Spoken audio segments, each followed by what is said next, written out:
This podcast is sponsored by Two Fat Lardies. Check them out at www.twofatlardies.co.uk and play the period, not the rules. This vidcast is sponsored by Caliver Books. More stuff for wargamers than anyone else on the planet. Check out their website for more details.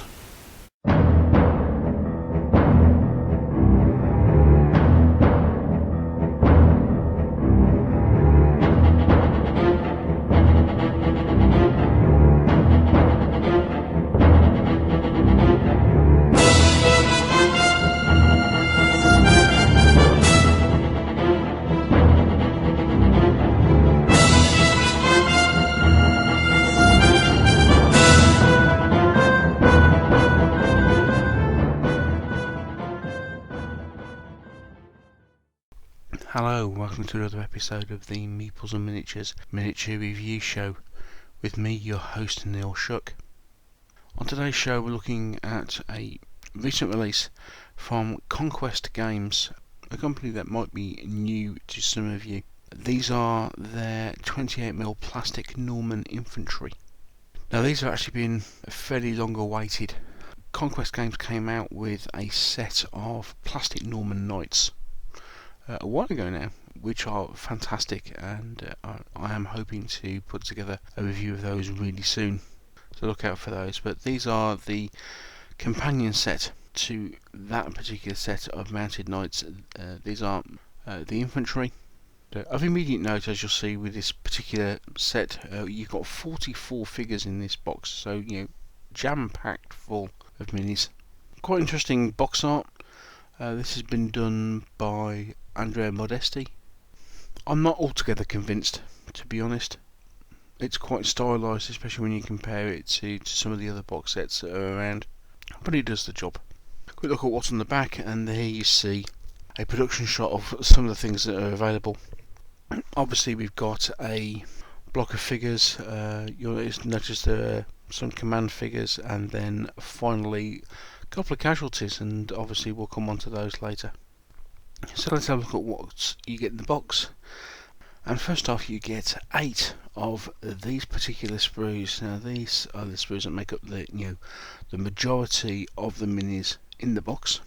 So 5 different bodies, 5 different heads, choice of 7 different shields, you'll notice.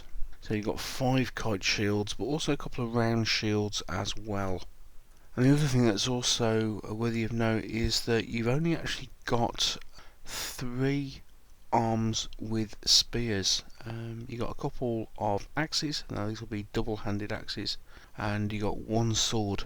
So whereas most people have visions of building infantry units with masses of shields and spears, that option isn't actually completely available in this kit.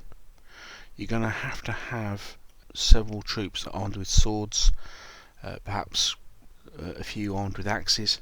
So if you wanted to say put together 2 units of 20 infantry and have everything armed with spears, you can't actually do that with this box set. That's something worth a note. The other thing that's also worth a note is that if you actually look at the infantry bodies, there's only 1 of them in mail. You've got 1 in mail, 1 in quilted armour, and 3 are actually unarmoured. Now whether that reflects the fact that generally if you're going to be afford to be in mail, then you're going to be a knight, and as a general rule maybe the Norman foot troops primarily were more unarmoured than armoured. That's a speculation on my part, but it is something worthy of note. Also, if you look at the heads, you'll see that, so for example, there is only 1 head in that selection that has a male coif, so there's only really 1 head that goes with the male body. Also, one of the heads is unarmoured, so he hasn't got a helmet on, but it does have the distinctive Norman haircut. So again, as I say, you have the choice of primarily whether to equip all your miniatures with kite shields or whether to have a couple with round shields. As I say, on the weapon options, you're going to have somebody armed with a double-handed axe off this sprue. Potentially, otherwise they're not all going to fit. It's also interesting that if you look at the box art, you'll notice that a couple of the miniatures are depicted with kite shields across their back, but the way the sprues have been put together, all the shields have arms moulded on them, so you can't actually do that particular option. You have to have some model work to actually kind of cut the arm off a shield if you wanted to put a shield across the back of a foot soldier. It's just something worth pointing out, I think. But even so, you've got plenty of options here as opposed to what to arm your troops with, although perhaps maybe slightly more restrictive than what you might have initially thought. So we'll just take a quick look at the back of the sprue from behind, just to kind of give you an idea. Obviously, all the shields, kite shields, come with rims. So that's sort of like, for example, if you're using shield transfers, you'll need the transfers that are off rimmed shields. But again, you can see immediately that the sculpting on the figures is pretty nice. There's a lot of sunken definition in there, which should be picked up by washing and dry brushing really well. Poses are quite dynamic, although they look vaguely similar. There's a slight difference in arm positions. You'll notice that, as I say, you're only kind of fitting in lower arms, so there's only a certain amount of places that they can go. Okay, let's have a look at the other sprue you get. You get two of these. This is the command sprue. So you notice two miniatures, and here actually you have that separate shield. So you get two. So although having said that, this separate shield is really for use with the casualty figure, which is an interesting addition. So you've got two guys with kite shields, one armoured, one unarmoured. Again, noticeable that the heads themselves, one has an armoured coif, one doesn't, so there's not really too much interchangeable there. Here you have the option of putting together a commander. You've got a musician, you can have a standard bearer, a couple of different sword arms, and then, as I say, you've also got the casualty figure, which is quite a nice addition, especially if you want to do things like you want to use the casualty figure for a marker in a game. There's a lot of games these days that you need to place a counter or something down at the table, and using casualty figures is great for that.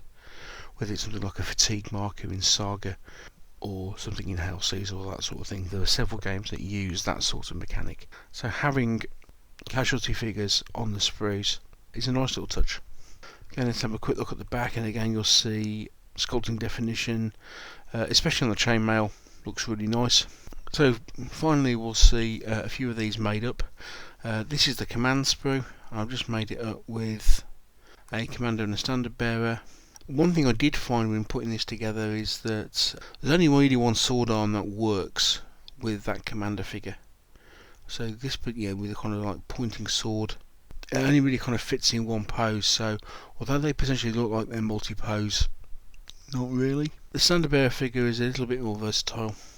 View from the back, they're nice enough detailed. I mean, the interesting thing with again the commander figure is that it's been moulded with the sword in the scabbard, whereas there is no option but to put a sword in his arm, in his hand. So slight question mark over why that sword is there in the scabbard when you know that the guys are going to be holding a sword. So from a modelling point of view, you then got the awkwardness of taking that off if you want to be pedantic about the fact, well, he's holding a sword, therefore it shouldn't be in his scabbard. It's only a minor quibble, but it's one of these things that annoys certain people, I know. Okay, we'll have a look at a quick look at some of the poses that are available. I just put these together from what was available on the sprue. I used a couple of round shields just to give the variation, so a couple of kite shields, a couple of round shields, and had one axe. So this is the sort of thing that is available. So you've got one pose with a spear held over the top of the shield as opposed to underneath.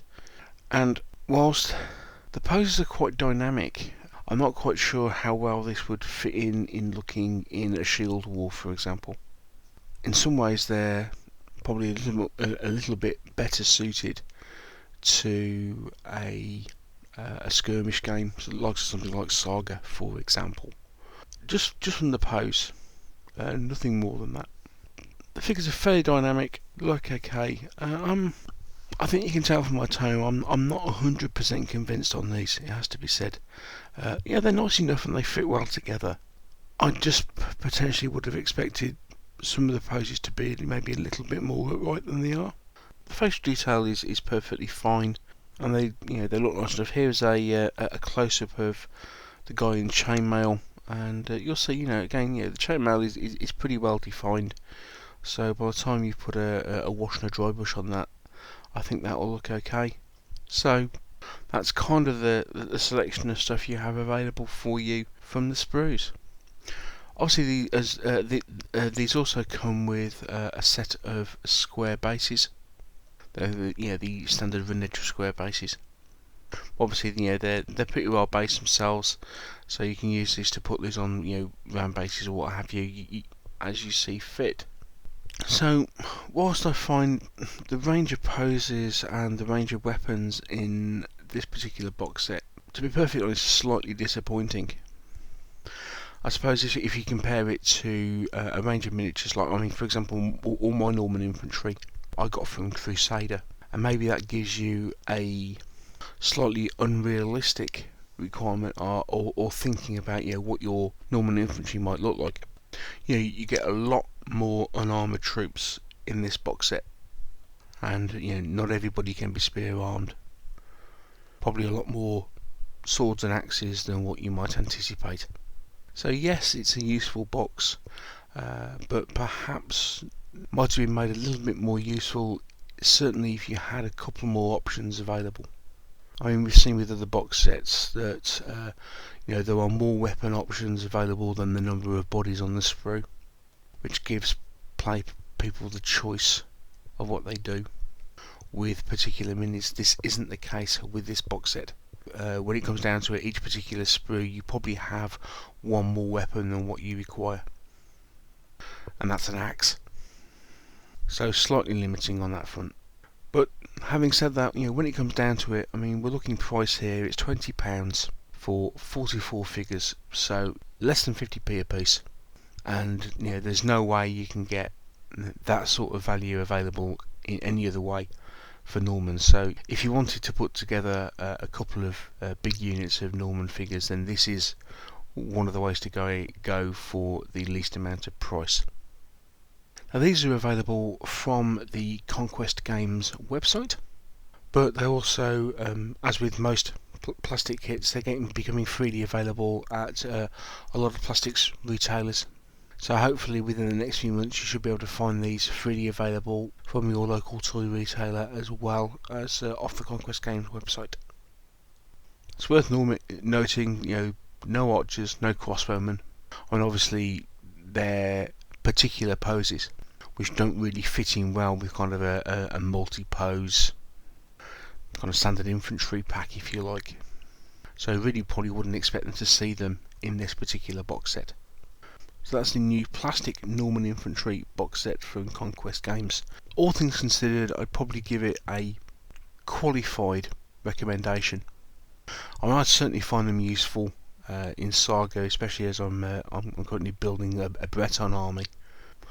But to be perfectly honest, I'm happy that I didn't necessarily rely on these. But as I say, depending on what your view of Norman Infantry are, then you may be slightly disappointed with the limitations that this box set imposes on you when putting your foot troops together. Well, I hope you found that review useful. Just to say thank you for watching, take care, and I'll see you very soon. Bye.